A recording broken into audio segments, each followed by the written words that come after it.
नमस्कार साथियों, उम्मीद करता हूं आप सब बहुत अच्छे होंगे। फाइनली डे 7 ऑफ प्रचंड इज हियर। जनवरी, फरवरी, मार्च, अप्रैल, मई, जून हमने कर लिया है और फाइनली अब जुलाई का जो कॉम्प्रिहेंसिव करंट अफेयर है वो आपके सामने आ रहा है। आप प्लेलिस्ट देख सकते हैं इसी चैनल पे, आपको सारी की सारी जो करंट अफेयर्स है वो मिल जाएंगे। हर एक सेशन 1 घंटे की ड्यूरेशन का है, बहुत बड़े सेशन नहीं है। और अगर आप ये सभी करंट अफेयर देखते हैं तो आप ये मान के चलें कि आपका बहुत बढ़िया कवरेज हो जाएगा, बहुत बढ़िया ग्रिप बन जाएगी इस साल के करंट अफेयर्स के ऊपर, जो कि एग्जाम में आने के चांसेस हैं। अगस्त के करंट अफेयर्स नहीं आएंगे एग्जाम में, तो आप मान के चलो कि अगर जनवरी से जुलाई तक भी आपने कर लिया है तो आपकी ठीक ठाक कवरेज हो चुकी है। ये बहुत इंपॉर्टेंट है कि आप इनको रिवाइज करें। बिफोर आई मूव एड, इसका भी आपको पीडीएफ आकाश देव जी के बूस्टर टेलीग्राम चैनल पे मिल जाएगा, उसकी कोई भी दिक्कत नहीं होगी। अभी तक मैं हर रोज दे रहा हूं आपको, जनवरी से जून तक सारे पीडीएफ आपको मिल चुके हैं। इनफैक्ट कल मैंने एक इकोनॉमी की मैराथन की थी, वो भी पीडीएफ मैंने कल रात को ही प्रोवाइड कर दिया था। मैं इतना ही बोलूंगा कि ये जितने भी करंट अफेयर्स हैं इनको आप दोबारा से देखना, और आप चाहे 2x स्पीड पे भी देखोगे तब भी चल जाएगा काम, या 1.5x पे भी देखोगे तो आप एक बार में बैठने या खाना खाते हुए देख लो या जैसे भी देख लो, तो I think it is going to be very much beneficial for you. मैं इतना आपको बता सकता हूं। चलिए, before I start this final edition of current affair, मैं एक छोटी सी चीज यही बोलना चाहूंगा। ये बड़ा मेरा फेवरेट कोट है, and the quote goes on like this कि success is a sum of small small efforts, repeated day in and day out. सफलता के दिन प्रतिदिन के दोहराए गए छोटे छोटे प्रयासों का तो योग है। तो ये जो हमने रोज थोड़ा थोड़ा करंट अफेयर किया और फाइनली आज 7th मंथ पे आ गए, तो यही है सक्सेस। जीत यही है, आनंद यही है, सफलता यही है। तो आपको मतलब स्टेप बाय स्टेप ही आगे बढ़ना है। ऐसा नहीं होगा वन फाइन डे आप सोचोगे कि आज मैं पढ़ के बिल्कुल विद्वान बन जाऊंगा। It doesn't happen like that. It's a process, it's a slow gradual process. You have to toil every day, you have to toil, and that's how you get the success. Let me tell you. शुरुआत करें। इस पहले मैं start कर रहा हूं जैसे, तो सबसे पहले मुझे सबसे इंपॉर्टेंट ये लगा, तो मैं बता दूं आपको, इस बार का जो बजट है, अब हमें ये पता होना चाहिए कि भाई रुपी कहां से आ रहा है। जो रुपया है, जो पैसा है सरकार का, वो कहां से आ रहा है, ये बहुत इंपॉर्टेंट है। तो सबसे बड़ा कंपोनेंट क्या है? Borrowing and other liabilities. जी हाँ, वो जो उधारी लेती है सरकार, बोरोइंग करती है, उससे सबसे ज्यादा पैसा आ रहा है। उसके बाद सेकंड नंबर पे आता है क्या? ये तो नंबर 1 हो गया। नंबर 2 सोर्स क्या है जो रेवेन्यू का? That is income tax. 19% जो है वो इनकम टैक्स है, आपको ये पता होना चाहिए। तब जाके तीसरा आता है जीएसटी एंड अदर टैक्सेस, ये देख सकते हैं 18%। So you have to understand this point. बाकी तो फिर कॉर्पोरेशन टैक्स इससे कम है। चौथे पे आ रहा है कॉर्पोरेशन टैक्स। कई बार एग्जाम में इनको अरेंज करने में भी आ जाता है, सबसे ज्यादा से कम पे अरेंज करो। So you have to know that. ये टॉप 4 मैंने आपको बता दिए हैं, so I think that is absolutely fine. फिर तो नॉन टैक्स रिसिप्ट वगैरह आ जाएगा, पर सबसे बड़ा सोर्स है बोरोइंग एंड लायबिलिटीज। अब रुपया जा कहां रहा है, सरकार के जो खर्चे हैं वो भी एक बार ब्रीफ में देख लेते हैं ना। सरकार खर्चा कहां पे कर रही है? तो सबसे ज्यादा जो सरकार का पैसा जा रहा है, नंबर 1 जो सबसे बड़ा खर्चा, that is state share of taxes and duty. पता है ना, सेंटर और स्टेट का हम क्या देखते हैं कि स्टेट को भी शेयर देना पड़ता है, तो वो सबसे बड़ा खर्चा है सरकार का। You have to be aware of that. उसके बाद अब क्योंकि लोन इतना लेती है सरकार, तो दूसरा सबसे बड़ा जो खर्चा होता है अनफॉर्चुनेटली वो होता है हमारा इंटरेस्ट पेमेंट्स। इंटरेस्ट भी तो देना उस लोन पे, जो उधार लिया उस पर इंटरेस्ट देना है। तीसरा जो सबसे बड़ा खर्चा वो होता है सेंट्रल सेक्टर स्कीम्स। बेटे याद रखिएगा, जो सेंट्रल सेक्टर स्कीम्स होती है सरकार की, उस पर बहुत ज्यादा सरकार खर्चा करती है। तो ये टॉप 3 भी अगर आपको पता है, दैट इज फाइन, आंसर आपका बन जाएगा, कोई दिक्कत नहीं है। चलिए, हाँ जी, हाँ जी, बहुत बढ़िया। क्लियर हुआ है इतना? हाँ जी, हाँ जी। तो ये आपको मतलब पॉइंट आई थिंक क्लियर हो गया है। मूविंग अहेड, एक और मैं पॉइंट यहां पे बता दूं आपको। जैसे हम एक्सपेंडिचर की बात करते हैं, सबसे ज्यादा एक्सपेंडिचर किस पे हुआ? डिफेंस पे। फिर है जैसे रूरल डेवलपमेंट, फिर एग्रीकल्चर, होम अफेयर्स, फिर एजुकेशन, आईटी, हेल्थ। आपको बस ये पता होना चाहिए कि सबसे ज्यादा खर्चा जो है वो किस पे है? डिफेंस पे है। ठीक है, अब इसमें वैसे तो कोई रॉकेट साइंस नहीं है, कोई अगर नहीं भी पढ़ा वो भी बता देगा कि डिफेंस पे होगा, बट स्टिल मुझे ऐसा लगा मैं आपको क्लियर कर दूं। चलिए, बहुत बढ़िया। अब स्टार्ट करूंगा मैं ना पर्सनल न्यूज से। उसके बाद मतलब पर्सनल न्यूज काफी इंपॉर्टेंट है वैसे आज। Then certainly will be moving on, और हम चलते चलते फिर बात करेंगे जैसे कुछ और नेशनल इंटरनेशनल इंपॉर्टेंट न्यूज उसके बाद हम डिफेंस की बात कर लेंगे, फिर स्पोर्ट्स की बात कर लेंगे। तो ऐसे मैंने आज सेशन को रखा है। So let's start. ठीक है, ओके। सबसे पहले मैं बात करने वाला हूं care Starmer. Care Starmer UK के नए प्रधानमंत्री बन गए हैं। ऋषि सुनक जो हैं वो पहले थे, अब ये बन गए। लेबर पार्टी को बिलोंग करते हैं। जैसे ऋषि सुनक वाज अ टोरी, मतलब ही बिलोंग टू कंजर्वेटिव पार्टी, ये लेबर पार्टी को बिलोंग करते हैं। तो ये बहुत बड़ी जीत क्यों है? सिर्फ इनकी जीत की बात ना करो, इनकी पार्टी को देखो। 2010 से लेके 2024 तक पिछले 14 साल से कंजर्वेटिव रूल कर रहे थे। पहले डेविड कैमरून आए, फिर टेरेसा मे थी, फिर बोरिस जॉनसन, फिर लिज ट्रस, फिर ऋषि सुनक। तो 2010 से 2024 तक लगातार कंजर्वेटिव पार्टी थी, अब जाके उनको इन्होंने मतलब हराया है। तो लेबर पार्टी के केयर स्टार्मर, ये क्वेश्चन कभी आया था ना, कौन सी पार्टी को बिलोंग करते हैं, ये आप थोड़ा सा याद रखना। और इन्हीं की गवर्नमेंट में हमने क्या देखा, रेचल रीव्स जो है वो चांसलर ऑफ द एक्सचेकर बनी। जैसे हम फाइनेंस मिनिस्टर की बात करते हैं एक तरह से, तो ब्रिटेन की पहली महिला वित्त मंत्री, जैसे इंडिया में अभी फिलहाल वित्त मंत्री कौन है, श्रीमती निर्मला सीतारमण, उसी प्रकार से ब्रिटेन में भी हम देख रहे हैं जो उनकी चांसलर ऑफ द एक्सचेकर है, यानी कि जो फाइनेंस मिनिस्टर है वो रेचल रीव्स बनी। अब ये बहुत बड़ी बात है क्योंकि 700 साल से भी पुरानी हिस्ट्री है इस ऑफिस की, और आज तक हमने किसी महिला को चांसलर बनते नहीं देखा। तो जो भी इकोनॉमिक और फाइनेंशियल मैटर्स हैं यूके के, वो ये देखती हैं। तो ये बहुत बड़ी बात है। तो याद रखना, ये नाम इंपॉर्टेंट है, रेचल रीव्स। ठीक है, ये इतना पुराना ऑफिस है लेकिन पहली बार कोई महिला इस ऑफिस में एंटर की है। So that's important. आगे बढ़े, आगे मैं बात करने वाला हूं यहां पे एंटोनियो कोस्टा के बारे में। बेटे, एंटोनियो कोस्टा जो प्राइम मिनिस्टर भी रह चुके हैं पोर्तुगाल के प्राइम मिनिस्टर रह चुके हैं, और अब ये प्रेसिडेंट बन चुके हैं किसके, यूरोपियन काउंसिल के। हालांकि ये ऑफिस अपना दिसंबर 2024 में होल्ड करेंगे, लेकिन ये इलेक्ट हो चुके हैं, मतलब he has been finalised for this particular position. मैं बताना चाहूंगा ये खास है हमारे लिए, इंडियंस के लिए बहुत खास है ये पर्टिकुलरली। क्यों खास है वो मैं आपको बताता हूं। Actually when I talk about Costa, so let me tell you one thing, that इनको गांधी ऑफ लिस्बन भी बोला जाता है। लिस्बन तो कैपिटल है ना पोर्टुगल की। He is actually modest lifestyle lead करते, सिंपल लाइफस्टाइल लीड करते हैं। और ये इंडियन डिसेंट के कैसे हैं, ये गोवा से बिलोंग करते हैं। गोवा वैसे तो पोर्टुगल के अंडर था, लेकिन गोवा तो ऑफकोर्स इंडिया में। तो ये गोवा के ओरिजिन के पोर्टुगीज हैं। मैं बताना चाहूंगा इनकी फैमिली बाद में पोर्टुगल मूव हो गई थी यूरोप में। तो इनको प्रवासी भारतीय सम्मान भी दिया गया था 2017 में, प्रवासी भारतीय सम्मान इनको दिया था। तो ये बहुत बड़ी बात है कि भाई एक इंडियन ओरिजिन का व्यक्ति प्रेसिडेंट बन गया, किसका, यूरोपियन काउंसिल का, एंटोनियो कोस्टा। तो इनके ऊपर क्वेश्चन इसलिए बन सकता है क्योंकि इंडियन ओरिजिन के। देखो, हर बार एग्जामिनर कुछ सोच के क्वेश्चन डालता है, रैंडमली कुछ नहीं होता, ये बात आप याद रखना। फिलहाल जैसे आप चार्ल्स मिशेल की बात करते हो, यूरोपियन काउंसिल को ये 2019 से लीड कर रहे हैं, तो we have to understand that. अब याद रखना, यूरोपियन काउंसिल और यूरोपियन पार्लियामेंट अलग है। ठीक है, डोंट कंफ्यूज इट बोथ। जैसे अभी यूरोपियन पार्लियामेंट में रॉबर्टा मेट्सोला जो है वो दोबारा से री इलेक्ट हो गई हैं एज द प्रेसिडेंट। तो मैं आपको 3 ऑफिसेस क्लियर कर दूं एक बार। ये देखो, एक अभी मैंने बात की है यूरोपियन काउंसिल की, एक होती है यूरोपियन कमीशन, एक होती है यूरोपियन पार्लियामेंट। यूरोपियन पार्लियामेंट में रॉबर्टा मेट्सोला री इलेक्ट हुई है। यूरोपियन कमीशन को लीड कर रही हैं उर्सुला वॉन देर लेन, और फिलहाल यूरोपियन काउंसिल को लीड कर रहे हैं चार्ल्स मिशेल। हालांकि ऑफ कोर्स चार्ल्स मिशेल दिसंबर तक रहेंगे, उसके बाद एंटोनियो कोस्टा आ जाएंगे। लेकिन यूरोप में 3 इंपॉर्टेंट पोजीशंस हैं, ये आपको पता होनी चाहिए, अलग अलग हैं। मतलब पता नहीं होता, कई बार एग्जामिनर क्या पूछ ले, तो ये आप देख सकते हो तीनों अलग हैं। वैसे तो पीडीएफ में मैं आपको दे ही दूंगा सब कुछ, बट स्टिल मुझे ऐसा लगा कि you should be aware of these points. चलिए आगे बढ़ते हैं। हेमंत सोरेन आपके सामने, he is the chief minister of Jharkhand once again. ठीक है, he was in trouble, legal trouble में थे, बट अब ये बाहर आ चुके हैं।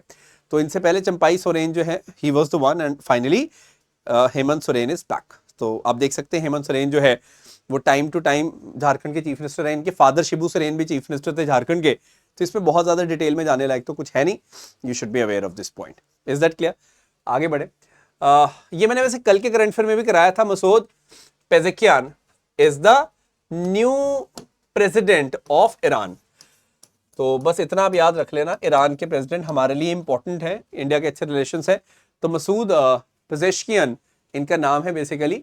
तो ये राष्ट्रपति चुने गए हैं। क्योंकि अब देखो, इनसे ज्यादा इंपॉर्टेंट है ईरान की जियोपॉलिटिकल सिनेरियो, उसको थोड़ा सा मैं दिखाना चाहूंगा आप सबको। ये आप देख सकते हैं। ठीक है, चलिए मूविंग अहेड। ये देखिए ईरान है। ईरान का बॉर्डर किस किस के साथ लगता है ये हम थोड़ा सा डिकोड करेंगे। चलो जी, ईरान का बॉर्डर इराक के साथ लग रहा है, ये देखो। ईरान का बॉर्डर टर्की के साथ लग रहा है। ईरान का बॉर्डर ये आप देख सकते हैं अजरबैजान के साथ लग रहा है। आर्मीनिया के साथ भी छोटा सा बॉर्डर लग रहा है। तुर्कमेनिस्तान के साथ भी लग रहा है। अफगानिस्तान के साथ भी लग रहा है। पाकिस्तान के साथ भी लग रहा है। तो आप देख सकते हो कि सभी कंट्रीज के साथ क्या हो रहा है, ईरान अपना बॉर्डर शेयर कर रहा है। तो मैंने तभी ये क्रॉस लगा दिए ताकि आपको क्लियर हो जाए, बहुत ज्यादा रैंडम नहीं तो रहता है। So Iran is sharing its border with all these countries. Of course, Caspian sea जो है ऊपर है, नीचे आप देख सकते हो ये पूरा हॉर्मुज का एरिया, गल्फ ऑफ, ये स्टेट ऑफ हॉर्मुज तो है, ये गल्फ ऑफ ओमान और पर्शियन गल्फ को जोड़ती है। तो बहुत स्ट्रेटेजिकली साउंड है ये चाबहार पोर्ट है यहाँ पे, इंडिया इसको डेवलप करवा रहा है। So it's very interesting actually, so we have to understand. ठीक है, आगे बढ़े। तो यारोस्लावा माहुचिक की मैं बात करने वाला हूं। बहुत इंटरेस्टिंग नाम है, वर्ल्ड रिकॉर्ड इन्होंने कायम किया है।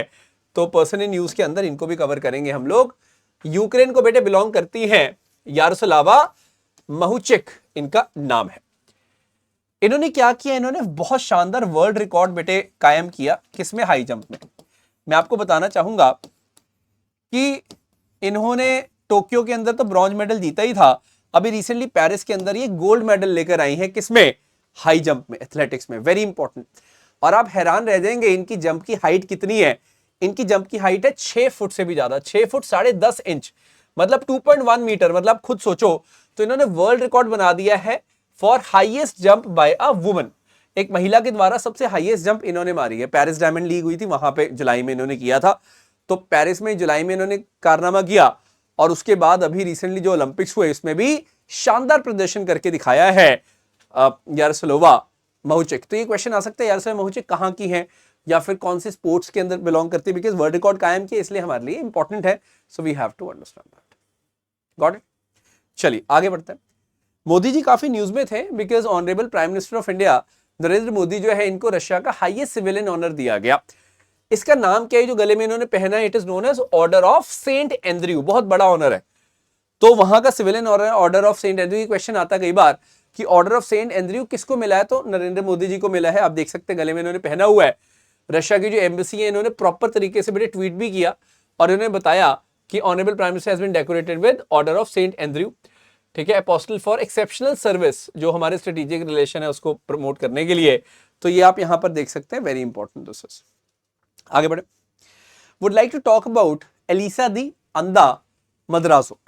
तो FATF एक बॉडी है, आपको पता होगा, फाइनेंशियल एक्शन टास्क फोर्स, उसकी अध्यक्षता इनको मिल गई। मतलब she is assuming the presidency. 1989 में बनी थी। हेडक्वार्टर्स इसके ज्यादा इंपॉर्टेंट है वैसे तो पेरिस में। मनी लॉन्ड्रिंग और जो भी गलत तरह से पैसा मूव होता है इंटरनेशनली, उसको रोकने का ये काम करते हैं। और टेरर फाइनेंसिंग के ऊपर भी बहुत ज्यादा फोकस करता है FATF, ये बस आप ध्यान में रखना।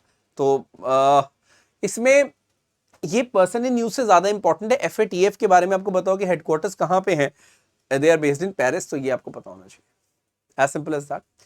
नेक्स्ट न्यूज आइटम तो सेल्फ एक्सप्लेनेटरी है। गौतम गंभीर जो बहुत बड़े एक सितारे रह चुके हैं इंडियन क्रिकेट जगत के, ये फाइनली क्या बन चुके हैं? Head coach of Indian men's cricket team. इसमें कुछ एक्सप्लेन करने लायक नहीं है, everybody knows this particular thing. Recently हमने देखा बेटे KP शर्मा ओली, अभी जुलाई की बात है, he was sworn in as the Nepal's prime minister for the 4th time basically बने। तो ओली साहब की मैं अगर बात करूं तो 2015 से 16 में ये प्राइम मिनिस्टर रहे थे। उसके बाद हमने देखा जैसे 2018 से 21, 2021 में ये फिर से बने थे, एंड अगेन नाउ 15 जुलाई को he is again the prime minister of Nepal. तो बस इतना ध्यान में रखना कि नेपाल के prime minister KP Sharma Oli है। That's very important point we need to be understanding. Simple और स्ट्रेट फॉरवर्ड पॉइंट। आगे बढ़ते हैं। मूविंग अहेड, मैं यहां पे एक बहुत खास व्यक्ति की बात करने वाला हूं। ये रेत के साथ ऐसा मैजिक करते हैं कि बहुत शानदार चीज बनाते हैं। सैंड आर्टिस्ट हैं बेटे सुदर्शन। तो आपने इनका नाम सुना होगा, ठीक है, उड़ीसा से बिलोंग करते हैं बेसिकली। तो इनको the golden sand master award जो है उससे सम्मानित किया गया है। ठीक है, तो बहुत शानदार आर्टिस्ट है उड़ीसा से सुदर्शन पटनायक, और भारतीय रेत कलाकार है बेसिकली। तो इनको international sand sculpture championship award मिला है। The golden sand master award जो है बेसिकली मिला है। तो आप यहाँ पे देख सकते हैं we are talking about home.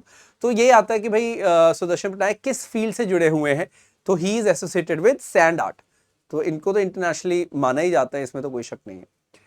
आगे बढ़ते हैं बेटे, रवांडा की जनरल इलेक्शन हुई और ये नंबर्स अगर आप देखोगे तो आप भी आश्चर्यचकित हो जाओगे जैसे मैं हो गया था। पॉल कगामे जो कि सिटिंग प्रेसिडेंट हैं, आप मान के चले इनको 99.18% वोट्स मिली, और फ्रैंक इनके ऑपोजिट खड़े हुए थे, उसको 1% भी बेचारे को वोट नहीं मिली। ये कितना बड़ा एक आप देख सकते हैं जैसे ना वन साइडेड मुकाबला। So yeah we have to understand that. मैं बताना चाहूंगा रवांडा की जब मैं बात करता हूं बेटे, इसकी कैपिटल है किगाली।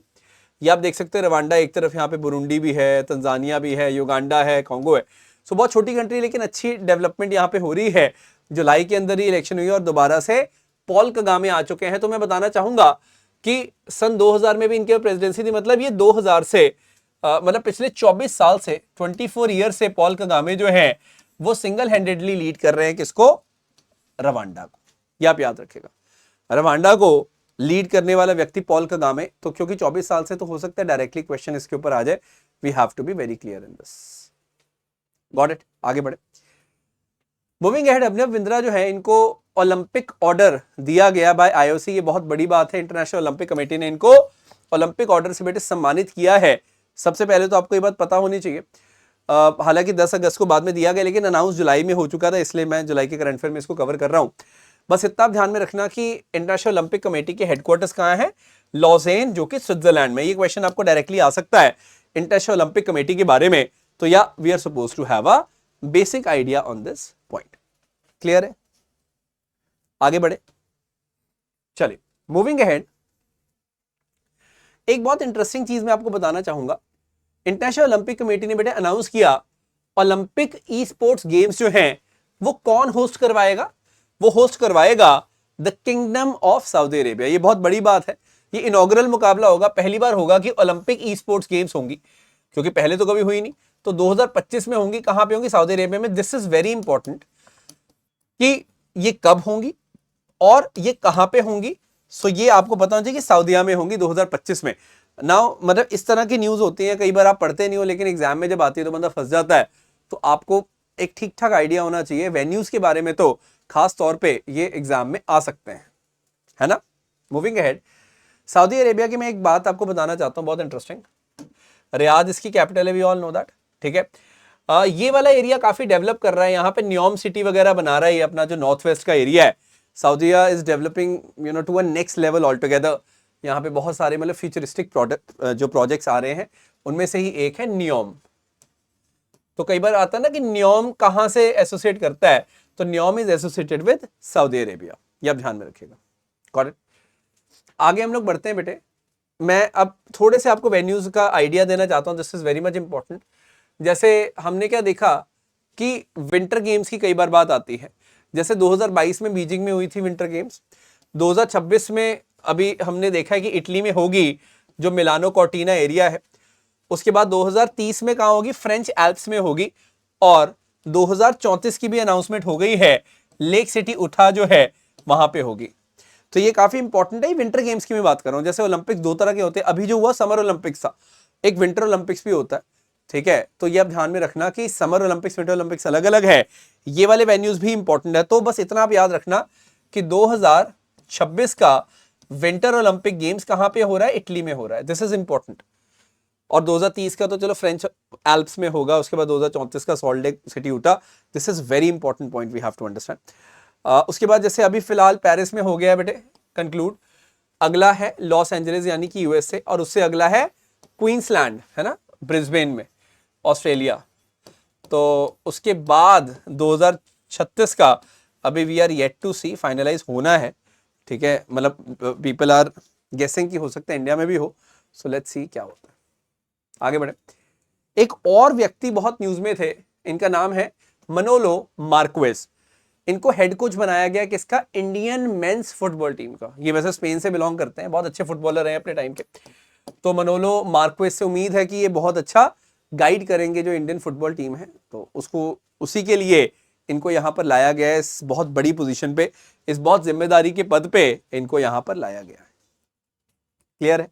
सेशन अगर अच्छा लग रहा है, leave a comment and let me know कि ये पूरी सीरीज आपको कैसी लगी। सो आई सर्टनली बी एक्सपेक्टिंग कि भाई आप सब लोग बताएंगे कमेंट करके, बिकॉज देखो जुलाई का करंट अफेयर तो बहुत इंपॉर्टेंट है ही है, जनवरी से लेकर जून तक भी हमने जो किया है वो बहुत इंपॉर्टेंट है। सो मेक श्योर कि आप इन करंट अफेयर्स को बढ़िया से करें, रिवाइज करें, वो बहुत इंपॉर्टेंट है। मूविंग अहेड मैं बात करने वाला हूँ, ये इंपॉर्टेंट न्यूज़ है, मैं बताता हूँ क्यों। अभी रिसेंटली हमने देखा डोनाल्ड ट्रंप जो है प्रेसिडेंसी के लिए फाइट कर रहे हैं, वो उन पर एक बहुत बड़ा हमला हुआ, अनफॉर्चुनेट था। तो उस समय जब हमला हुआ तो किम्बरले शेटल जो है, she was the director of United state secret service, और उसी के लिए इनको क्या करना पड़ा, रिजाइन करना पड़ा। जब इन्होंने रिजाइन किया तो हमने रोनाल्ड एल रो को देखा कि he became the acting chief of US secret service. But anyways you should know कि किम्बरले चेटल कौन है। Kimberly Cheatle was the director of secret service. जब ये हमला हुआ तो इनको काफी ज्यादा क्रिटिसिज्म भी झेलना पड़ा बिकॉज ऑफ दैट अटैक, कि आप इतने से बेसिक जो अटैक था उसको भी न्यूट्रलाइज नहीं कर पाए। This is one. मैं एक कैप्टन की बात करना चाहूंगा, इंडियन आर्मी की कैप्टन की, कैप्टन सुप्रेथा सीटी की मैं बात करने वाला हूं। क्यों? Because she is the first women officer from the corps of army air defence to be deployed in Siachen glacier. मैं फिर से बोलूंगा, ये फर्स्ट नहीं है ऑफकोर्स, मतलब पहले शिवा चौहान तो जा चुकी हैं, लेकिन अगर आप आर्मी की कोर ऑफ एयर डिफेंस की बात करो, वहां से पहली महिला ऑफिसर हैं ये सुप्रीता सीटी। तो ये न्यूज में था इसलिए मैंने आपको बताया। तो पहले शिवा चौहान जा चुकी हैं, no doubt about that. Medical corps की गीतिका कौल भी जा चुकी है, लेकिन she is from air defence corps. तो ये थोड़ा सा ध्यान रखना। क्लियर? चलिए अब कुछ और बातें की जाएंगी, नेशनल इंटरनेशनल न्यूज की बात करेंगे। अभी तो हम लोग बेसिकली बात कर रहे थे, we were talking about a lot of person in news की हम बात कर रहे थे। सो थोड़ा सा आगे बढ़ते हैं। Now moving ahead, would like to talk about a very prestigious institution. एक मिनट।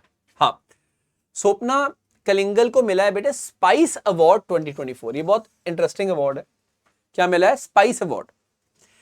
तो Indian institute of spice research है केरला में, तो कोझिकोड में बेसिकली। तो उसने स्पाइस अवार्ड इसलिए बनाया है ताकि जो भी स्पाइस की फार्मिंग होती है, आप काली मिर्च उगाते हो या बाकी जो भी स्पाइस उगाते हो, मसाले उगाते हो, उसकी फार्मिंग को कौन बेहतर करता है।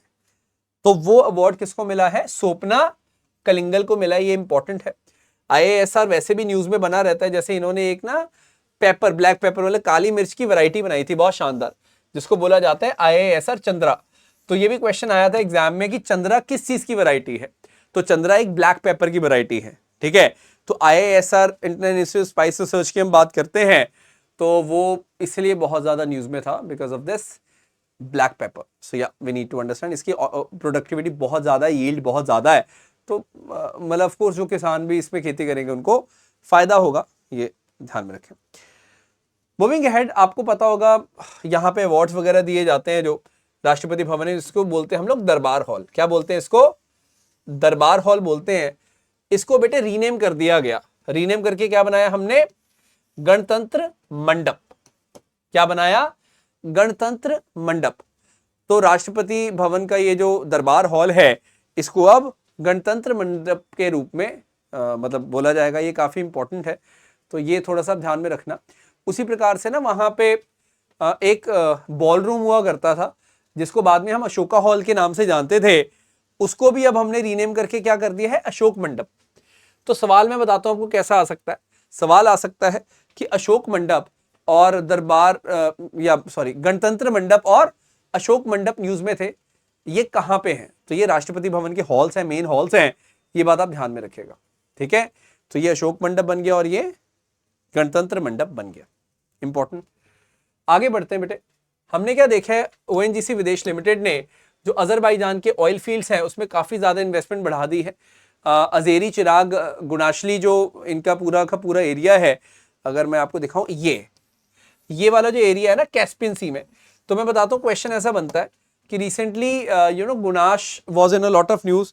तो वो क्या है, या चिराग, तो वो आपको बताना होगा बेसिकली कि ये ऑयल फील्ड्स हैं जो कि अजरबैजान के साथ ताल्लुक रख रहे हैं। They are very much important. और वैसे भी बाकू, तबिलिसी, सिहान पाइपलाइन जो है वो तो न्यूज में है ही है। तो सिहान टर्की में है, तबिलिसी जॉर्जिया में है और बाकू अजरबैजान में। तो आप ये याद रखिएगा कि ये जो पाइपलाइन है बेसिकली ये इस पूरे रीजन को बहुत ज्यादा गैस सिक्योर बना देंगे, मतलब एक दूसरे को ये गैस, जैसे हम बात करते शेयरिंग की, वो यहां पर कर पाएंगे। This is going to be great. तो कहने का मतलब है कि ओएनजीसी विदेश लिमिटेड जो है, जो हम ओवीएल बोलते हैं, इसने क्या किया है, अजरबैजान के अजेरी चिराग गुनेशली ऑयल फील्ड और बाकू तिब्लिसी सेहान पाइपलाइन में स्टेक्स खरीद ली हैं। तो ये बहुत बड़ी एक जीत है इनकी। तो ये आप थोड़ा सा ध्यान में रखना कि कैस्पियन सी में हमारी जो प्रेजेंस है वो काफी एनहेंस हो गई। ठीक है, तो ये पाइपलाइन वैसे बहुत शानदार है, ये देख सकते हैं आप, ये सेहान है, ये तबिलिसी है और ये बाकू है। तो इस तरह से पूरा हम लोग इसको देखते हैं कनेक्ट होता हुआ। यहां देखो कितने शानदार तरीके से आर्मीनिया को एकदम बाईपास कर दिया। गेटिंग इट, ये इधर से भी निकल रही है, ये ईरान भी जाएगी, लेकिन ये पूरा एरिया जो आर्मीनिया का, इसको ये बाइकआउट कर रहे हैं। तो यहीं से पता चलता है जियोपॉलिटिक्स कैसे हैं इस एरिया के, ये काफी इंपॉर्टेंट है। सो बीटीसी पाइपलाइन आप देख लो, बाकी एक नॉर्मल पाइपलाइन भी है, लेकिन बीटीसी पाइपलाइन बहुत हाईटेक है, ये आप ध्यान में रखिएगा। तो आप देख सकते हैं तबरीज वगैरह, ये रिलेशन अच्छे हैं इनके ईरान के साथ भी। So anyways, is that clear? So ये भी क्वेश्चन आता है कि बीटीसी पाइपलाइन कौन कौन सी कंट्रीज की हैं।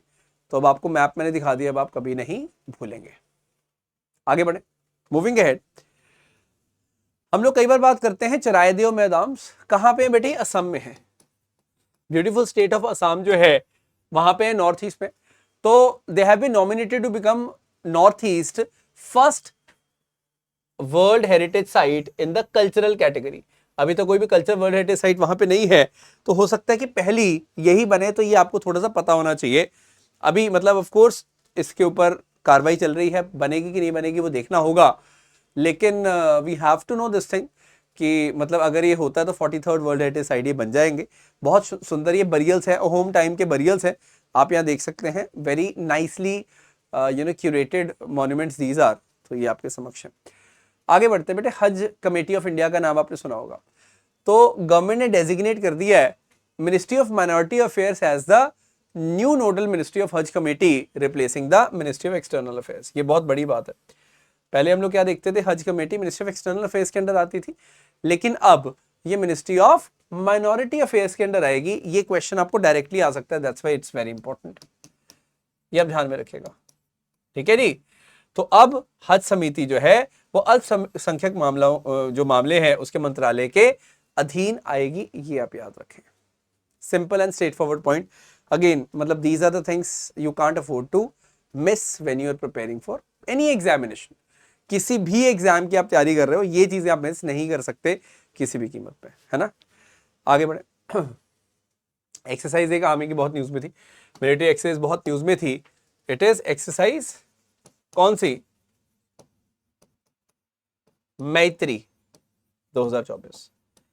तो बस इतना आप ध्यान में रखना कि मैत्री जो है वो क्या है, इंडिया और थाईलैंड के बीच में है। It is between India and Thailand, ये आपने बस याद रखना है। अब इसको शिन्यू मैत्री से कंफ्यूज मत करना, क्योंकि शिन्यू मैत्री जो है वो तो इंडिया और जापान के बीच में होती है, लेकिन एक्सरसाइज मैत्री जो है it is between India and Thailand. ये आप ध्यान में रखिएगा। सो काफी इंपॉर्टेंट है, ये थाईलैंड में हुई थी अभी रिसेंटली। एक्सरसाइज मैत्री की यहाँ पर मैं बात कर रहा हूँ। ये 2006 में स्टार्ट हुई थी, Thai India cooperation field exercise के रूप में हम देखते थे इसको। तो उसके बाद हमने देखा कि 2013 में ही इसका नाम चेंज करके मैत्री किया गया, मतलब फ्रेंडशिप। तो ये तब से मैत्री है। इजी, आगे बढ़े। अभी अगली वाली तो आसान है, वैसे आपको करवाया भी है, नोमैडिक एलिफेंट। तो नोमैडिक एलिफेंट हम क्या देखते हैं, इंडिया और मंगोलिया के बीच में मिलिट्री एक्सरसाइज है। नोमैडिक एलिफेंट भी बहुत शानदार एक्सरसाइज है। भारत और मंगोलिया की हम जब बात करते हैं उसके बीच की एक्सरसाइज है। Again not a rocket science. Okay, Indian navy ने अगर हम बात करते हैं, it certified a new explosive named SEBEX 2। ये बहुत इंटरेस्टिंग है कि इंडियन नेवी ने डेवलप किया सेबेक्स 2। ये नॉन न्यूक्लियर है, पहली बात तो न्यूक्लियर इसमें वेपन नहीं है, न्यूक्लियर फ्यूल नहीं है, but it is twice as lethal as TNT. Normally TNT explosive होता है ना, उससे 2 गुना ज्यादा लीथल है, ये बात आप याद रखेगा। तो जो नागपुर बेस्ड सोलर इंडस्ट्रीज है under make in India initiative, उसके द्वारा बनाया गया है। सेबेक्स 2 यूज करता है बेटे हाई मेल्टिंग एक्सप्लोजिव, यानी कि HMX। ये क्या यूज करता है, HMX यूज करता है। और मतलब ये one of the most powerful non nuclear bomb आप बोल सकते हो दुनिया का, सेबेक्स 2। सो it's very important. So basically क्या यूज कर रहा है, ये हाई मेल्टिंग एक्सप्लोजिव यूज कर रहा है, और लगभग 2 टाइम लीथल है, किससे, TNT से। तो बस इतना भी अगर आपको पता है दैट इज फाइन। क्वेश्चन तो आजकल ऐसे आता है कि भाई सेबेक्स न्यूज में था, सेबेक्स क्या है, मिसाइल है, बॉम्ब है, गन है, क्या है? So you should know what is SABEX. You know, it can be a direct question to you guys in your examination. Got it? So मतलब ये बेसिक सी चीजें जो है ये समझ आ रही हैं। आगे बढ़े। ओके, हमने क्या देखा, इंडियन एयरफोर्स का जो वेपन्स सिस्टम स्कूल है उसकी इनॉग्रेशन की गई। इनॉग्रेशन कहाँ पे की गई ये बस याद रखना, हैदराबाद में इनॉग्रेशन की गई है, क्योंकि आपको पता होगा वेपन सिस्टम्स ब्रांच है। तो वेपन सिस्टम ब्रांच क्योंकि नई बनी थी तो इनके लिए प्रॉपर ट्रेनिंग स्कूल नहीं था, तो वेपन सिस्टम्स ब्रांच के ऑफिसर्स के लिए now this is gonna be the मतलब particularly school for their training. So ये काफी इंटरेस्टिंग है। तो वेपन सिस्टम स्कूल कहां पे है? We have got it in, कहां पे? हैदराबाद। एयरफोर्स एकेडमी भी हैदराबाद में वैसे, तो ऐसे आप लिंक कर सकते हैं। मूविंग अहेड, आगे बढ़ा जाए। चलिए, तो moving in the front direction, ये आप ध्यान में देखिएगा। अब मैं नेक्स्ट जो बात कर रहा हूं दैट इज इंडियन एयरफोर्स की participation in exercise pitch black. Question कई तरह से आते हैं। सबसे पहले आता है कि इसको किसने होस्ट किया, तो ऑस्ट्रेलिया की जो एयरफोर्स है, रॉयल एयरफोर्स है, उसने इसको होस्ट किया। पिच ब्लैक, पिच ब्लैक का मतलब ऐसे यही है कि रात को सॉर्टीज करते हैं ये लोग, तो नाइट टाइम फ्लाइंग करते हैं इसलिए रात को पिच ब्लैक बोलते हैं ना, तो वो इस तरह से आप देख सकते हो। एनीवेज, तो एक इंटरनेशनल एंगेजमेंट के रूप में हम लोग देखते हैं, तो इंडियन एयरफोर्स ने इस पर पार्टिसिपेट किया बहुत शानदार तरीके से, और पहले भी इंडिया जा चुका है वैसे तो क्वेश्चन आता है कि पिच ब्लैक एक्सरसाइज कौन सी कंट्री ने होस्ट की है। तो yeah we should know about this particular thing. काफी यहाँ पे इंपॉर्टेंट है ये जो एस्पेक्ट है, ये हमें यहाँ पे पता होना चाहिए। समझ आ गया इतना? कोई भी डाउट है अगर आप तो मुझे यहाँ बता सकते हैं। Absolutely clear. तो ये ऑस्ट्रेलिया आप सबको पता ही है, so as we know it. चलिए आगे बढ़ते हैं। अजरबैजान आर्मी जो है, it was in a lot of news because Azerbaijan army जो है इट पार्टिसिपेटेड इन बर्लिस्टिक। तो ये जॉइंट मिलिट्री एक्सरसाइज है, कहाँ पे? कजाकिस्तान में। जुलाई में अभी ये हुई है ऑफ कोर्स। तो इसमें Azerbaijan, Kazakhstan, Tajikistan, Uzbekistan, Kyrgyzstan, इन सब ने भाग लिया, इन सब ने पार्ट लिया। तो या you should be aware of this point. तो सवाल ऐसे आता है कि भाई जी बर्लिस्टिक जो है, बर्लिस्टिक जो है वो किसने मतलब होस्ट करवाया है एक तरह से? तो आप देख सकते हैं जी कजाकिस्तान ने करवाया है। ये क्वेश्चन आपको डायरेक्टली आ सकता है एग्जाम में, क्योंकि देखो मतलब अक्सर हम लोग देखते हैं कि ये वो क्वेश्चंस हैं जो बच्चे पढ़ के नहीं जाते हैं, ये एकदम लेटेस्ट एक्सरसाइज हैं, कई बार नहीं पता होता इनके बारे में।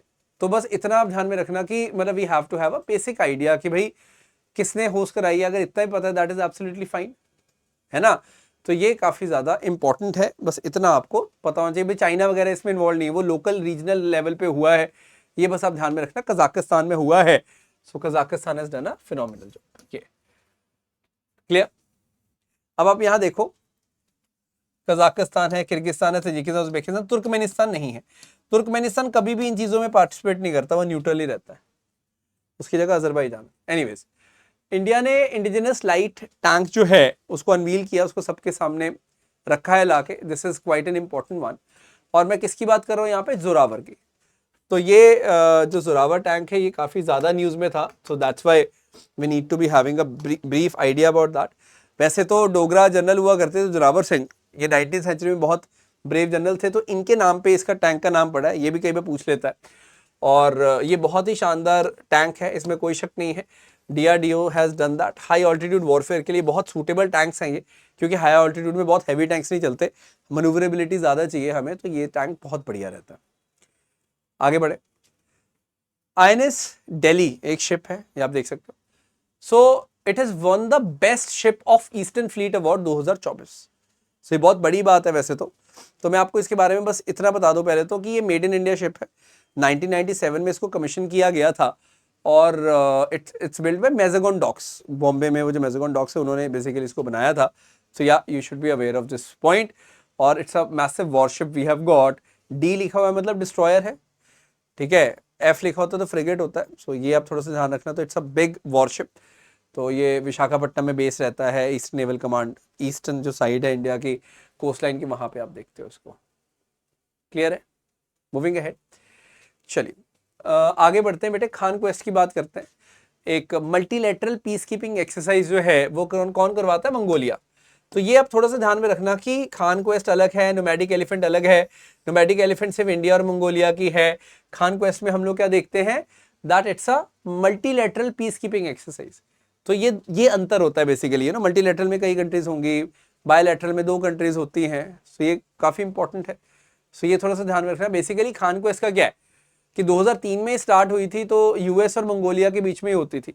उसके बाद धीरे धीरे ये बढ़ती गई, फिर ये मल्टीलेटरल पीस कीपिंग एक्सरसाइज बन गई अलग अलग कंट्रीज को मिला के। तो ये काफी इंटरेस्टिंग है। तो स्टार्टिंग कैसे भी हो एक्सरसाइज की बाद में इवॉल्व होती है, तो यहाँ पे भी यही देखने को हमें मिला है। Moving ahead, Goa shipyard limited ने लॉन्च किया बेटे भारत का पहला मेड इन इंडिया तलवार क्लास फ्रिगेट त्रिपुट। ये बहुत इंटरेस्टिंग न्यूज है, मैं बताता हूं कैसे। पहली बात तो आईएनएस त्रिपुट जो है ये एक फ्रिगेट है, मतलब डिस्ट्रॉयर से छोटा है, वॉरशिप है, और इसको गोवा शिपयार्ड लिमिटेड ने लॉन्च किया है। That is very much important. अब मेरे कहने का मतलब क्या है कि हम जब भी इस क्लास की बाकी शिप्स की बात करते हैं, जैसे आईएनएस तलवार है, त्रिशूल है, तबार है, तेग है, तरकश है, तरकंड है, तो आप ये देखेंगे कि these are basically not made in India ships.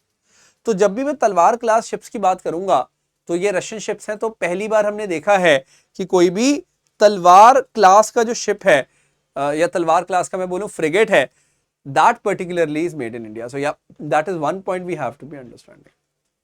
Simple सी बात है। तो नॉर्मली आप देखोगे जितने भी है यंतार शिपयार्ड या बलिस्की शिपयार्ड जो है रशियन शिपयार्ड्स हैं, वहीं पे बने हुए हैं सारे के सारे। तो ये त्रिपुट जो है ये पहला है जो कि कहां पे बना है? इंडिया में। तो इसलिए इंपॉर्टेंट, और मैं बता रहा हूं इसके ऊपर क्वेश्चन जरूर आ सकता है कि कहां पे या कौन से शिपयार्ड ने बनाया। तो मैजगॉन देगा, गोवा देगा, आपको जीआरएसई देगा। कंफ्यूज मत होना प्लीज, आप याद रखना गोवा, ठीक है? त्रिपुट गोवा, ये आप थोड़ा सा दिमाग में बिठा लो and this is going to be very much helpful. Is that clear और नॉट? आगे बढ़े। नेक्स्ट हम देखते हैं बेटे शंघाई कॉर्पोरेशन ऑर्गेनाइजेशन, बहुत ज्यादा न्यूज में थी, फिर से उसके बारे में बात करना चाहूंगा। तो हमने क्या देखा रिसेंटली 24th मीटिंग हुई किसकी? Council of head of states of Shanghai corporation organisation, अभी जुलाई में हुई थी। कहां पे हुई थी? कजाकिस्तान में, ठीक है। यहां पे बहुत बड़ी बात हुई, बेलारूस ने ऑफिशियली ज्वाइन कर लिया किसको? शंघाई कॉर्पोरेशन ऑर्गेनाइजेशन को। ये बहुत इंपॉर्टेंट है। किसने ज्वाइन किया? बेलारूस ने। ये बिल्कुल डायरेक्ट क्वेश्चन आते हैं ऐसे। तो इनिशियली हम क्या देखते हैं कि मतलब अभी लास्ट ईयर की बात है, ईरान ने ज्वाइन किया था।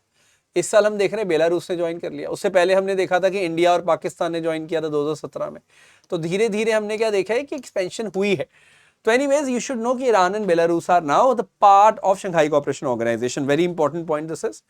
तो ये आप थोड़ा सा ध्यान में रखना कि सेंट्रल एशिया की तो सभी कंट्रीज है ही हैं एक्सेप्ट फॉर तुर्कमेनिस्तान। जी हाँ, तुर्कमेनिस्तान नहीं है, उज्बेकिस्तान है, कजाकिस्तान है, किर्गिस्तान है, तजिकिस्तान है, चाइना भी है ना, इंडिया, पाकिस्तान, रशिया, बेलारूस। तो मतलब आपने ये याद रखना है कि तुर्कमेनिस्तान न्यूट्रल रहती है, वो इनमें पार्ट नहीं लेती। This is very much important, ये आप माइंड में रखिएगा। तो आप देखोगे कि ओरिजिनली 2001 में बना था Shanghai corporation organisation. India Pakistan ने 2017 में ज्वाइन किया। ईरान जो है वो 9th मेंबर बना 2023 में। बेलारूस अब 2024 में ज्वाइन कर गया। So this is very important point we have to be understanding. Clear है? कोई डाउट? चलिए मूविंग अहेड, आगे बढ़े। अब ये बहुत इंपॉर्टेंट पॉइंट है बेटे। कोलंबो सिक्योरिटी कॉन्क्लेव जो है it has welcomed Bangladesh as the 5th member. ये बहुत खास है, मैं बताता हूं कैसे। एग्जिस्टिंग हम क्या देखते हैं, जैसे इंडिया, श्रीलंका, मॉरिशस, मालदीव्स, ये थे मेंबर। इन्होंने अब एज अ 5th मेंबर जो है बांग्लादेश को ले लिया है। Of course Seychelles is the observer state. तो ये आप ध्यान में रखना, पहले बांग्लादेश फुल मेंबर नहीं था, बांग्लादेश फुल मेंबर बन चुका है। कोलंबो सिक्योरिटी कॉन्क्लेव जो है ये एक पहले तो 3 ही कंट्रीज थी, तो ट्राइलेटरल मैरीटाइम सिक्योरिटी ग्रुपिंग थी। उसके बाद मॉरिशस 4th मेंबर बन के आया था, 2011 में ये बनी थी। इसके सेक्रेटेरिएट कहाँ पे? कोलंबो यानी कि श्रीलंका में, एज द नेम इंडिकेट्स। तो ये इंडियन ओशन रीजन के जो भी एरियाज है उसके अंदर बहुत ध्यान रखते हैं। अगर आप इसके मेंबर्स भी देखोगे so you will realise this point. अब आप देख सकते हैं जैसे ये है श्रीलंका, ठीक है, एक minute, Sri Lanka, is it visible? उसके बाद हम क्या देखते हैं यहाँ पे, जैसे मॉरिशस की इन्वॉल्वमेंट आप देख रहे हो, मालदीव्स की इन्वॉल्वमेंट आप देख रहे हो, इंडिया की इन्वॉल्वमेंट आप देख रहे हो, and then we have got Seychelles. तो आप ये ध्यान में रखो कि सेशल्स ऑफ कोर्स ये क्या है, ऑब्जर्वर है, बट बाकी आपको यहाँ पे मेंबर्स देखने को मिल रहे हैं 1 2 3 4 एंड बांग्लादेश 5। ये आप नोटिस करिएगा। क्लियर है? ऐसे आप याद रख पाओगे। तो मैं फिर से बता रहा हूं, सेशल्स इज ऑब्जर्वर स्टेट। चलो, आई थिंक इट हेल्प्स। आगे बढ़ते हैं। ग्लोबल इंडिया एआई समिट की मैं बात करने वाला हूं, जुलाई में जो हुई, काफ़ी इंपॉर्टेंट है ये भी समिट। हालांकि इसमें ये क्वेश्चन आएगा कि कहाँ पे हुई है, तो इंडिया में हुई है। बाकी मैं थोड़ी बहुत चीज़ें बता देता हूँ इसके बारे में भी। मूविंग अहेड, सो global India AI summit Bharat Mandapam में हुई, न्यू दिल्ली में हुई, प्रगति मैदान। तो हमने क्या देखा, जो ऑनरेबल मिनिस्टर हैं, he spoke on this particular session. Artificial intelligence की यहाँ पे बात हुई है, कैसे हम इसको कंट्रोल कर सकते हैं, यूटिलाइज कर सकते हैं, उन सब चीज़ों की बात हुई है। तो global India AI summit Delhi में हुई है, ये सिटी आप याद रख लेना, दैट इज एब्सोल्युटली फाइन। एक मर्सर ने cost of living city ranking जो है वो निकाली है। It has shown Hong Kong, Singapore, ज़ुरिक जो है वो वर्ल्ड की सबसे एक्सपेंसिव जगहें हैं, और वहीं पे चीप हैं जैसे इस्लामाबाद, लागोस, अबूजा वगैरह। तो ये आप थोड़ा सा नोटिस करना कि when we talk about the most expensive city in the world, that is Hong Kong, फिर सिंगापुर, फिर ज़ुरिक है, ये देखिए, फिर जिनीवा है, फिर बेसल है। तो आप ये नोटिस करो कि सारी मैक्सिमम कहाँ पे हैं, they are all in Switzerland, अगर आप ये ज़ुरिक, जिनीवा, बेसल देखोगे, लेकिन ऊपर ये हांगकांग। अच्छा, जब लीस्ट एक्सपेंसिव की मैं बात करता हूँ तो ऑफकोर्स अबूजा है, फिर लागोस है, फिर इस्लामाबाद है, बिश्केक है, कराची। हालांकि इस्लामाबाद, कराची तो इसलिए क्योंकि इनकी करेंसी बहुत डिवैल्यू कर गई, क्योंकि डिवैल्यू कर गई तो उसकी वजह से भी हमने देखा कि यहाँ पे पाकिस्तान, मतलब आप अगर $1 लेके जाते हो, पाकिस्तान में बहुत ज़्यादा बनता है, तो वो सस्ती लगती है चीज़ें आपको, ये चीज़ होती है। Anyways, I hope you finding the session useful. ठीक है, if you finding it useful, do subscribe to the channel, do share the session with your friends. Comment करना मत भूलिएगा, बताइएगा कि ये सेशंस, सभी सेशंस आपको कैसे लगे। ओके, मूविंग अहेड, हम लोग पेरिस ओलंपिक्स की बात करते हैं। 26 जुलाई को इसकी ओपनिंग हुई। ठीक है, इसमें मैस्कॉट पे क्वेश्चन आता है। तो मैस्कॉट ये आपने सबके हाथ में भी देखा होगा, फ्रिगियन कैप्स या फ्रिगेस जो कैप होती है, it is a sign of liberty in France basically. आप ये देख सकते हैं, दीज आर द फ्रिगेस, है ना। तो ये कैप्स जो है लिबर्टी की कैप्स, ये आप देख सकते हो। ओपनिंग में हमने देखा पीवी सिंधु, शरद कमल ने फ्लैग बियरर ये रहे हमारे। बाकी मैंने इसमें ऐसे ऐड कर दिया है कि भाई मेडल्स जो टैली है वो मैंने just for the safe side के लिए ऐड कर दी है। हम लोग एक सिल्वर जीते हैं जो कि नीरज चोपड़ा लाए, बाकी हम लाए हैं ब्रॉन्ज। ठीक है, सो एक मनु भाकर का है, एक ही मनु भाकर और सब जो ये टीम है, देन को स्वप्निल कुसाले, देन ब्रॉन्ज है हॉकी का, देन वी हैव गॉट अमन सहरावत जो है रेसलिंग का। तो ये आप देख सकते हैं, you should know about this particular thing that we have got how many medals, 6 medals है ना। चलो आगे बढ़ते हैं, मूविंग अहेड। अब देखो, मैं जो भी चीजें आपको करा रहा हूँ, again I would like to reiterate कि मतलब ऐसा नहीं कि बहुत टफ है, लेकिन वही बात है कि अगर आपने नहीं पढ़ी है then you are going to face some problem. तो it's always advisable to study them nicely. मतलब मैं हमेशा ये बोलता हूँ कि आप पढ़ के जाओगे तो अच्छा रहेगा, आपके ही फायदे की बात है। चलो आगे बढ़ते हैं थोड़ा सा। गॉट इट, 1 घंटे से कम में रखूंगा, don't worry. WHO introduce me Davis platform, ये काफी न्यूज में था। तो ये मेडिकल डिवाइस की इंफॉर्मेशन के लिए है, ये आप ध्यान में रखिएगा। मी डेविस प्लेटफॉर्म, तो ये ऑनलाइन प्लेटफॉर्म है जो कॉम्प्रिहेंसिव स्टैंडर्डाइज इंफॉर्मेशन देता है अलग अलग मेडिकल डिवाइसेस पे, माइंड यू। तो ये इस तरह का प्लेटफॉर्म कुछ दिखता है, ये देखो लिखा है priority medical devices information system. ठीक है, अलग अलग जो डिवाइस है आप यहाँ पे उसका नाम डालते हो, ये सब बताएगा कि क्या इसका पर्पस है, एवरीथिंग। तो ये काफी बढ़िया है कि मेडिकल डिवाइस का सही यूज हो। तो कहीं ना कहीं मी डेविस जो है, इसका मतलब क्या है, मेडिकल डिवाइस इंफॉर्मेशन सिस्टम। ये देखो, मी डेविस का मतलब है मेडिकल डिवाइस इंफॉर्मेशन सिस्टम।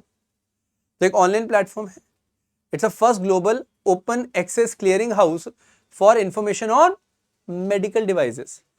तो it is going to support governments, regulators, सबको ये सपोर्ट करेगा कि मेडिकल डिवाइसेस को बेहतर तरीके से कैसे यूज किया जा सके।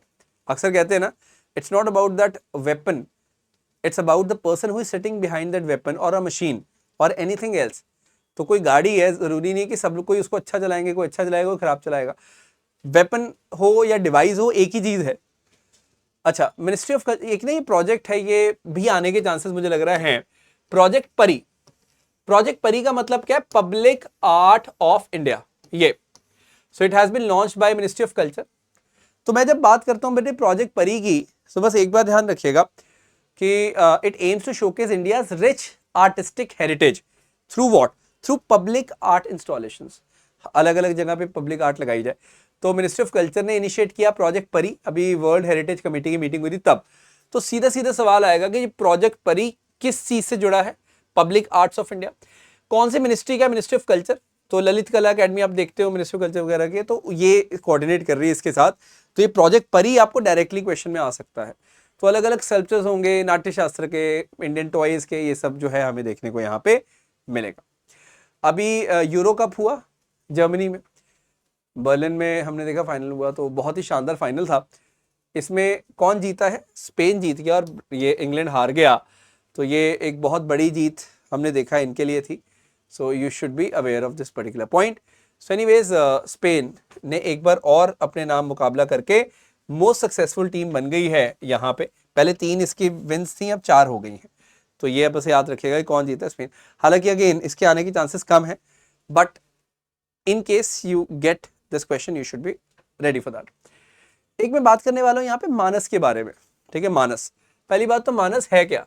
मानस है मादक पदार्थ निषेध असूचना केंद्र। ये बहुत ही इंपॉर्टेंट है। एक इंडिया का पहला टोल फ्री नंबर है बेटे, जो नेशनल एंटी नारकोटिक्स हेल्पलाइन है। पहली बात तो ये है। नंबर क्या है? 1933, 1933। अब ध्यान देना, ये क्या है? Basically narcotics prohibition intelligence centre आप इसको बोल सकते हो। इट्स अ हेल्पलाइन, और यहाँ पे ये जो नंबर है, so now it is meant to give people a safe and easy way to report drug related activities. आपके आसपास ड्रग रिलेटेड एक्टिविटी हो रही है, 1933 पे कॉल किया आपने, कंप्लेंट कर दी। और मैं हैरान था देखिए कि स्टार्टिंग में कुछ दिन में बहुत कंप्लेंट्स यहाँ पे आई हैं। तो सबको पता होता है कि आपके आसपास कौन ड्रग बेच रहा है या कुछ भी है, तो वो इसके लिए है। तो आप ये ध्यान में रखें कि मानस है क्या? मादक पदार्थ निषेध असूचना केंद्र, नेशनल नारकोटिक्स हेल्पलाइन है। ये क्वेश्चन आपको डायरेक्टली आ सकता है। वेरी इंपॉर्टेंट दिस इज कि ड्रग रिलेटेड एक्टिविटीज को रिपोर्ट करने के लिए वी हैव गॉट मानस। क्या है? National narcotics helpline platform this is. Getting it? तो बस ये ध्यान में रखना कि ड्रग रिलेटेड इन्फॉर्मेशन के लिए ही है। इनकी वेबसाइट भी है, ईमेल भी कोई कर सकता है, इनकी ऐप भी है, सब कुछ है।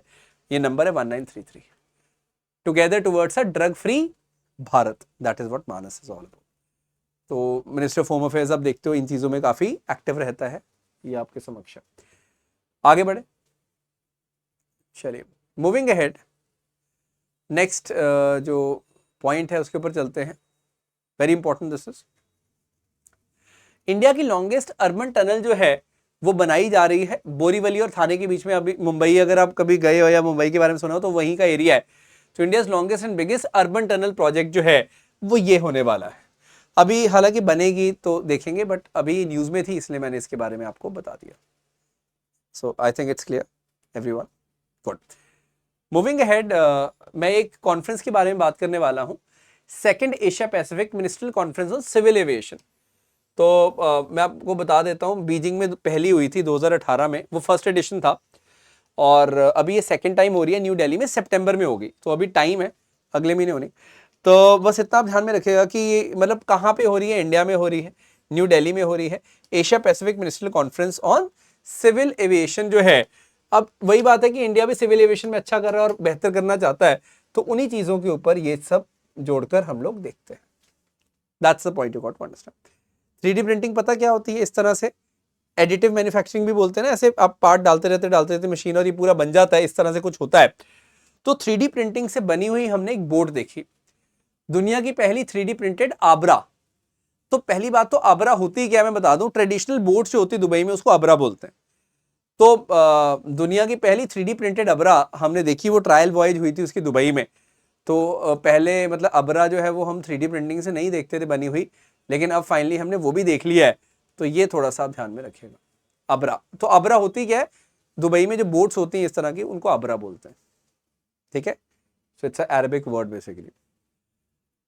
अच्छा, India is going to organise world audio visual and entertainment summit. ये नवंबर में है, बेसिकली गोवा में है। वैसे तो अभी बहुत टाइम है, तो इस पर मैं ज़्यादा नहीं बात करूंगा, जब होगी तब देखी जाएगी, अभी इसको रहने दो।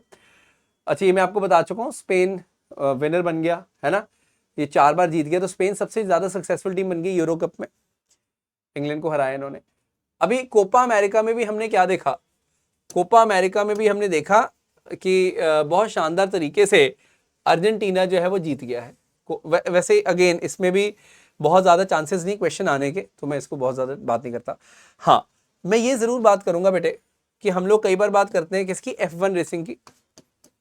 तो इस बार की F1 रेसिंग जो है, इस सीजन पूरा जो मार्च में स्टार्ट होता है, मैं बस इतना आपको बताना चाहता हूँ कि इस बार मतलब 12 जो मुकाबले हुए, वैसे 13th भी हो गया वैसे तो उसमें आप देख सकते हो कि मैक्स वर्स्टेपेन ने कितने मुकाबले जीते हैं, 7 जीते हैं। उसके अलावा भी ये जो मैंने येलो स्टार लगाए हैं, ये हैं जो मैक्स वर्स्टेपेन के अलावा हैं, तो आप यहाँ देख सकते हो। बट एनीवेज, अभी रिसेंटली हंगरी में हुई थी ग्रॉन्ड प्री, और हंगरी ग्रॉन्ड प्री में हमने देखा ऑस्कर पियास्त्री ने इसको अपने नाम कर लिया है। तो ये काफ़ी स्ट्रेंज था, क्योंकि मैक्स वर्स्टेपेन के जीतने के चांसेस थे, but again we saw that he won that and it was in a lot of news of course for that reason. So anyways, मतलब वैसे F1 रेसिंग में देखते हो इतने क्वेश्चंस आते नहीं है, बट स्टिल मैंने यहाँ पे पूरा आपको बता दिए सारे विनर्स इस बार के, ठीक है। So in case you want to follow. अभी उसके बाद तो बेल्जियम ग्रॉन्ड प्री वगैरह भी हमने देखी। हालांकि अभी रिसेंटली नीदरलैंड्स ग्रॉन्ड प्री हुई है, अभी 1 सितंबर को ये मोन्जा वाली होनी है Italy, then we have got 15 सितंबर, ये सारा अभी देखेंगे। बट देन अगेन अभी ये इंपॉर्टेंट नहीं है, मैंने बस जुलाई का करंट अफेयर में देखा ये था, तो आई थॉट कि मैं आपसे डिस्कस कर लूँगा। सेशन को शेयर करिए मैक्सिमम अपने फ्रेंड्स के बीच में, आई एम श्योर उनको भी इससे बेनिफिट ज़रूर मिलेगा। Short concise to the point sessions हैं, कोई इधर उधर की बात नहीं है, PDF सारे आपके पास है। एंड मेरा सिर्फ एक ही फोकस है कि आपको कुछ बेहतर मिल सके, 1% भी आपको फायदा हो गया, देन आई एम हैप्पी। आकाश जी के बूस्टर पे आपको PDF मिल जाएगा, इस नंबर पे आप व्हाट्सएप करके कोई भी डाउट होता है क्लियर कर सकते हैं, that's absolutely free, so you certainly can do that. और इसी के साथ मुझे इजाज़त दें, जो प्रचंड करंट अफेयर की सीरीज़ है वो यहाँ पे समाप्त होती है, वो यहाँ पे कंक्लूड होती है। और सिंस इट इज़ कंक्लूडेड, तो मैं इसका कंक्लूजन भी इसी कोट के साथ करना चाहूँगा बेटे, जिस कोट के साथ मैंने यहाँ पे शुरुआत की थी। वो यही है कि भाई सक्सेस जो है वो आपका छोटे छोटे एफर्ट्स का ही सम है। तो लगे रहें, फ्रस्ट्रेट मत हो कि यार मैंने मेहनत की और अभी लग रहा है कि कुछ पढ़ा ही नहीं है, क्योंकि होता है एग्जाम से पहले ना ऐसा। तो ये मत सोचो, आप बस लगे रहो और डटे रहो, and I am sure that you will be getting success. बहुत अच्छा स्कोर करेंगे आप, ऐसा मेरा आपसे वादा है, ऐसा मेरा पूरा विश्वास है, पूर्णतः विश्वास है मेरा, ये मैं कहना चाहूँगा। So thank you so much. That's me, Akash Dev, signing off. I hope you had a great time with me in Prachand. All the very best. Jai Hind, Jai Bharat.